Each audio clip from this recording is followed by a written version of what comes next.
Welcome to my channel. ఇవాళ మన topic వచ్చేసి యూనియన్ బడ్జెట్ 2024-25. బడ్జెట్ను జూలై 23, 2024 తేదీన ప్రవేశపెట్టారు. కేంద్ర ప్రభుత్వం తరపున ఆర్థిక మంత్రి నిర్మలా సీతారామన్ గారు 7వసారి బడ్జెట్ను పార్లమెంట్లో ప్రవేశపెట్టారు. తొలిసారి వరుసగా 7 సార్లు బడ్జెట్ను పార్లమెంట్లో ప్రవేశపెట్టిన ఆర్థిక మంత్రిగా రికార్డుకెక్కారు. మొత్తం బడ్జెట్ 48,21,097 కోట్లు. మొత్తం ఆదాయం 32.07 లక్షల కోట్లు. పన్ను ఆదాయం 28.38 లక్షల కోట్లు. అప్పులు పనంతర ఆదాయాలు 16 లక్షల కోట్లు. వికసిత్ భారత్ లక్ష్యంగా 9 ప్రాధాన్య అంశాలతో ఈ బడ్జెట్ను రూపొందించినట్లు ఆర్థిక మంత్రి నిర్మలా సీతారామన్ గారు వెల్లడించారు. 9 అంశాల ఆధారంగా బడ్జెట్ని రూపొందించారు. అందులో 1వది వ్యవసాయంలో ఉత్పాదకత పెంచడం, 2వది ఉద్యోగ కల్పన నైపుణ్యాభివృద్ధి, 3వది మానవ వనరుల అభివృద్ధి సామాజిక న్యాయం, 4వది తయారు సేవలు, 5వది పట్టణాభివృద్ధి, 6వది ఇంధన భద్రత, 7వది మౌలిక వసతుల అభివృద్ధి, 8వది పరిశోధన ఆవిష్కరణలు, 9వది కొత్త తరం సంస్కరణలు. అందులో మొదటిది వ్యవసాయంలో ఉత్పాదకత పెంచడం. వ్యవసాయం దాని అనుబంధ రంగాలకు 1.52 లక్షల కోట్ల రూపాయలు కేటాయించారు. 32 రకాల పంటలకు సంబంధించి 109 అధిక దిగుబడి ఇచ్చే కొత్త వంగడాలని విడుదల చేయనున్నారు. వచ్చే 2 ఏళ్లలో 1 కోటి మంది రైతులు సేంద్రియ వ్యవసాయం చేస్తారని, వారికి సహకారం అందిస్తామని ప్రకటించారు. పప్పు ధాన్యాలు, ఆయిల్ సీడ్స్ ఉత్పత్తి, నిల్వ, మార్కెటింగ్ని ప్రభుత్వం బలోపేతం చేయనున్నారు. రొయ్యల పెంపకం, మార్కెటింగ్ కోసం నాబార్డ్ ద్వారా ప్రభుత్వం ఆర్థిక సాయం ఇస్తుంది. డిజిటల్ పబ్లిక్ ఇన్ఫ్రాను ప్రోత్సహించి 400 జిల్లాల్లో డిజిటల్ క్రాప్ సర్వే నిర్వహిస్తామని తెలిపారు. జన్ సమర్థ్ ఆధారిత కిసాన్ క్రెడిట్ కార్డులను ప్రవేశపెట్టనున్నారు. 2వది ఉద్యోగ కల్పన నైపుణ్యాభివృద్ధి. ప్రధానమంత్రి ప్యాకేజ్ కింద 3 కొత్త పథకాలను ప్రవేశపెట్టారు. అందులో ఒకటి సంఘటిత రంగంలోని అన్ని సెక్టార్లలో తొలిసారి ఉద్యోగంలో చేరిన వారికి 1 నెల వేతనం 3 వాయిదాలలో గరిష్టంగా 15,000 అందిస్తామని తెలిపారు. నెలకు గరిష్టంగా 1,00,000 లోపు వేతనం ఉన్నవారు దీనికి అర్హులు. దీనివల్ల 210 లక్షల మంది యువతకు లబ్ధి చేకూరుతుంది. 2వది తయారీ రంగంలో అదనపు ఉపాధి కల్పన లక్ష్యంగా ఉద్యోగాలు కల్పించే యజమాన్యాలకు కూడా ప్రోత్సాహకాలు ఇవ్వనున్నారు. ఈపీఎఫ్ఓ ద్వారా దీన్ని అందజేయనున్నారు. 3వది ఉద్యోగం కల్పించిన నాటి నుండి 4 ఏళ్ల వరకు ఈ ప్రోత్సాహకాలు అందజేయనున్నారు. అదనంగా ఉద్యోగాలు కల్పించిన యజమానులకు 2 ఏళ్ల పాటు 3,000 వరకు ఈపీఎఫ్ఓ కంట్రిబ్యూషన్ను రియంబర్స్ చేస్తామని తెలిపారు. ఈ పథకం వల్ల 50 లక్షల ఉద్యోగాల కల్పన జరుగుతుందని అంచనా. పరిశ్రమల సహకారంతో మహిళా ఉద్యోగులకు ప్రత్యేక హాస్టళ్లు, శిశు సంరక్షణ కేంద్రాలను ఏర్పాటు చేయనున్నారు. దేశీయ విద్యా సంస్థల్లో ఉన్నత విద్య కోసం తీసుకునే 10 లక్షల వరకు రుణాలకు ఆర్థిక సాయం అందజేయనుంది. దీని కింద ఏటా 1,00,000 మంది విద్యార్థులకు రుణ మొత్తంపై 3% వడ్డీ రాయితీ ఇచ్చే ఈ వోచర్లు అందజేస్తామని కేంద్రం ప్రకటించింది. రాష్ట్ర ప్రభుత్వాలు పరిశ్రమల సహకారంతో 5 ఏళ్ల వ్యవధిలో 20 లక్షల మంది యువతకు నైపుణ్య శిక్షణ ఇస్తామన్నారు. పరిశ్రమల అవసరానికి అనుగుణంగా విద్యా విధానంలో మార్పులు చేస్తామని తెలిపారు. 3వది మానవ వనరుల అభివృద్ధి సామాజిక న్యాయం.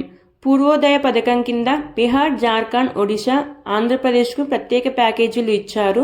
బీహార్లోని గయా నగరాన్ని తూర్పు భారతదేశంలో పారిశ్రామిక నోడుగా అభివృద్ధి చేయనున్నారు. మహిళలు, బాలికల కోసం 3 లక్షల కోట్లు కేటాయించారు. ప్రధానమంత్రి జనజాతీయ ఉన్నత్ గ్రామ్ అభినయ్ పథకం కింద 63,000 గ్రామాల్లోని 5 కోట్ల మంది గిరిజన మౌలిక సదుపాయాలను మెరుగుపరచనున్నారు.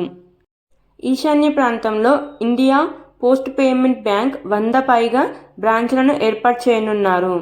విభజన చట్టంలో పేర్కొన్న అన్ని అంశాలను అమలు చేస్తామన్నారు. 2024-25 బడ్జెట్లోని ఏపీ రాజధాని అమరావతి అభివృద్ధికి 15,000 కోట్లు నిధులు కేటాయించినట్లు ఆర్థిక మంత్రి నిర్మలా సీతారామన్ గారు ప్రకటించారు. పోలవరం ప్రాజెక్టు పూర్తి చేయడానికి కూడా సహాయం చేస్తామని చెప్పారు. దానితో పాటు పరిశ్రమల ఏర్పాటు కోసం ప్రత్యేక రాయితీలు ఇస్తామన్నారు. హైదరాబాద్ బెంగళూరు పారిశ్రామిక కారిడార్ అభివృద్ధికి ప్రత్యేక నిధులు, విభజన చట్టంలో పొందుపరిచినట్లు రాయలసీమ, ప్రకాశం, ఉత్తరాంధ్ర జిల్లాలకు ప్రత్యేక ప్యాకేజీ నిధులు ఇస్తామని ప్రకటించిన నిర్మలా సీతారామన్ గారు. నీరు, విద్యుత్, రైల్వే, రోడ్ల ప్రాజెక్టులకు దశల వారీగా నిధులు కేటాయిస్తామన్నారు. 4వది తయారీ సేవలు. ముద్రా లోన్ పరిమితి 20 లక్షలకు పెంచారు. 5 ఏళ్లలో దేశంలోని టాప్ 500 కంపెనీల్లో 1 కోటి మంది నిరుద్యోగులకు ఇంటర్న్షిప్ ఇప్పించనున్నారు. 12 నెలల పాటు నెలకు 5,000 రూపాయలు ఇవ్వడంతో పాటు వన్ టైం అసిస్టెన్స్ కింద 6,000 చెల్లిస్తారు. National industrial corridor development program కింద 12 పారిశ్రామిక పార్క్స్ ఏర్పాటు చేయనున్నారు. 5వది పట్టణాభివృద్ధి. స్టాంపు డ్యూటీపై నిర్ణయాధికారాన్ని రాష్ట్రాలకే అప్పజెప్పనున్నట్లు కేంద్రం ప్రకటించింది. ఎంపిక చేసిన నగరాల్లో స్ట్రీట్ ఫుడ్ హబ్బుల ఏర్పాటు. పీఎం ఆవాస్ యోజన కింద పట్టణ ప్రాంతాల్లోని 1 కోటి మంది పేద, మధ్యతరగతి కుటుంబాల కోసం 10 లక్షల కోట్లు పెట్టుబడి పెట్టనుంది. 30 లక్షల కంటే ఎక్కువ మంది జనాభా ఉన్న 14 పెద్ద పట్టణాలలో రవాణా వ్యవస్థను అభివృద్ధి చేయనున్నారు. బ్యాంకింగ్ ప్రాజెక్టుల ద్వారా 100 పెద్ద నగరాల్లో నీటి సరఫరా, డ్రైనేజ్ వ్యవస్థను మెరుగుపరచనున్నారు. ఇంధన భద్రత. పీఎం సూర్యఘర్ ముఫ్త్ బిజ్లీ యోజన పథకం కింద 1 కోటి ఇండ్లకు సోలార్ ప్యానెల్ అమర్చనున్నారు. 25 రకాల కీలక ఖనిజాలపై కస్టమ్ డ్యూటీ తగ్గింపు. సోలార్ ఉత్పత్తులపై కస్టమ్ డ్యూటీ తగ్గింపు. ఎన్టీపీసీ మరియు బీహెచ్ఈఎల్ మధ్య సంయుక్తంగా పూర్తిస్థాయి 800 MW పవర్ ప్లాంట్లను ఏర్పాటు చేయనున్నారు. 7వది మౌలిక వసతుల అభివృద్ధి. మౌలిక సదుపాయాలకు కేంద్రం ఈసారి బడ్జెట్లో 11.11 లక్షల కోట్లు కేటాయించింది. ప్రైవేట్ పెట్టుబడులు ప్రోత్సహించేందుకు వయబిలిటీ గ్యాప్ ఫండింగ్ను ఏర్పాటు చేస్తున్నట్టు వెల్లడించారు. రాష్ట్రాలు తమ అభివృద్ధి ప్రణాళికలకు లోబడి మౌలిక సదుపాయాల కల్పనపై దృష్టి సారించేలా కేంద్రం తరపున ప్రోత్సాహం అందిస్తామన్నారు. ఇందులో భాగంగా 1.5 లక్షల కోట్ల వడ్డీ రహిత దీర్ఘకాలిక రుణ సదుపాయాన్ని అందించనున్నట్లు ప్రకటించారు. పీఎం గ్రామ్ సడక్ యోజన 4వ దశను తీసుకుంటున్నట్లు ప్రకటించారు. గ్రామీణ ప్రాంత రహదారులు, అస్సాం వరద నివారణ సంబంధిత ప్రాజెక్టులకు దీని కింద సహాయం అందించనున్నారు. 8వది పరిశోధన ఆవిష్కరణలు. ప్రైవేట్ రంగ ఆధారిత పరిశోధన మరియు ఆవిష్కరణల కోసం రూపాయలు 1 లక్ష కోట్లు సమకూర్చనున్నారు. 1000 కోట్ల వెంచర్ క్యాపిటల్ ఫండ్ను ఏర్పాటు చేయనున్నారు. 9వది కొత్త తరం సంస్కరణలు. ఎఫ్డీఐలను సులభతరం చేయడానికి విదేశీ పెట్టుబడుల కోసం భారతీయ రూపాయిని కరెన్సీగా ఉపయోగించుకునే అవకాశాలను సరళీకృతం చేయడం. పిల్లల కోసం తల్లిదండ్రులు పొదుపు చేసేలా ఎన్పీఎస్ వాత్సల్య పథకాన్ని ప్రారంభించనున్నారు. ఇప్పుడు మనం శాఖల వారీగా బడ్జెట్ కేటాయింపులు.